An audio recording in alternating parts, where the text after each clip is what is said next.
Perkenalkan, nama saya Ma'rif Abdi Rumansyah dengan NIM 62114222107. Kali ini saya akan menjelaskan tentang prinsip-prinsip latihan fisik. Saya di sini sendiri karena kemarin tidak berangkat kuliah, jadi tidak dapat kelompok. Latihan fisik adalah proses yang mengembangkan kemampuan aktivitas gerak jasmani yang dilakukan secara sistematik dan ditingkatkan secara progresif untuk mempertahankan atau meningkatkan derajat kebugaran. Agar tercapai kemampuan fisik yang optimal, kondisi fisik merupakan unsur yang sangat penting hampir di seluruh cabang olahraga. Oleh karena itu, latihan fisik perlu mendapat perhatian yang serius, direncanakan dengan matang dan sistematis sehingga tingkat kesegaran jasmani dan kemampuan fungsional alat tubuh menjadi lebih baik. Ada beberapa prinsip yang dapat dilaksanakan sebagai pedoman agar tujuan latihan tercapai. Yang pertama ada prinsip individual. Setiap olahraga memiliki potensi yang kemampuan yang berbeda-beda, sehingga dalam menentukan beban latihan harus disesuaikan dengan kemampuan setiap individu. Yang kedua ada prinsip adaptasi. Tingkat kecepatan olahragawan dalam mengadaptasi setiap beban latihan berbeda-beda antara yang satu dengan yang lainnya. Ciri-ciri terjadinya proses adaptasi pada tubuh akibat dari latihan.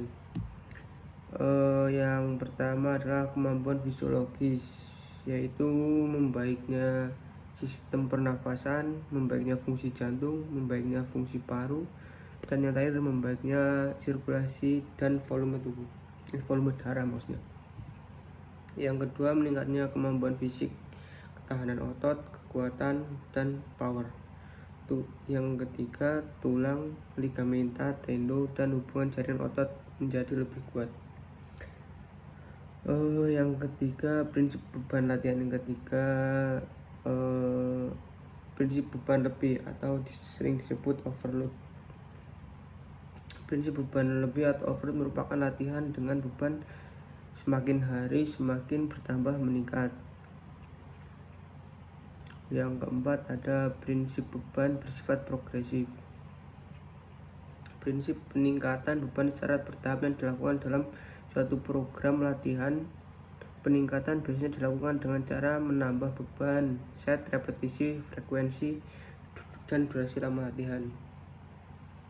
Prinsip spesifikasi. Materi latihan yang diberikan harus disesuaikan kebutuhan cabang olahraganya. Artinya efek latihan akan paling signifikan pada area atau keterampilan yang dilatih secara khusus. Yang keenam ada prinsip variasi.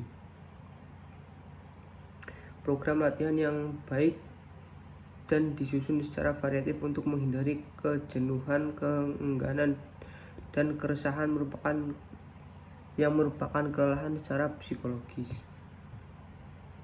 Yang ketujuh ada prinsip pemanasan dan pendinginan. Dalam satu unit latihan atau satu pertemuan latihan selalu terdiri dari pengantar, pemanasan, latihan inti, latihan suplemen, dan yang terakhir ada cooling down. Yang ke-8 ada prinsip periodisasi. Periodisasi latihan merupakan pentahapan dan penjabaran dari tujuan latihan secara keseluruhan. Mulai dari 8 sampai 12 tahun dilakukan secara teratur, intensif, dan progresif. Prinsip perioditas adalah mengembangkan program latihan melalui seri-seri dari setiap siklus atau tahapan berdasarkan pada standar prestasi setiap cabang olahraga tersebut. Yang ke-9 prinsip berkebalikan.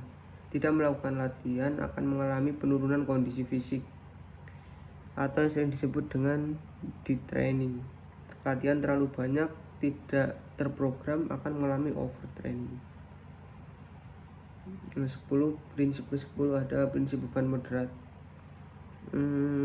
Beban latihan yang diberikan harus disesuaikan dengan tingkat pertumbuhan dan perkembangan anak pelatih. Oke. Yang ke-11 ada prinsip sistematis.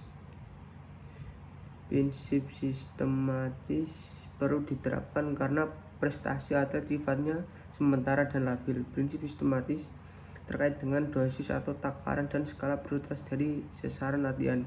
Untuk itu, dosis atau takaran dan skala prioritas latihan harus diperhatikan selama dalam pelaksanaan latihan sehingga akan membantu proses adaptasi organ tubuh. Sekian dari saya. Terima kasih, mohon maaf jika banyak kurangnya. Assalamualaikum warahmatullahi wabarakatuh.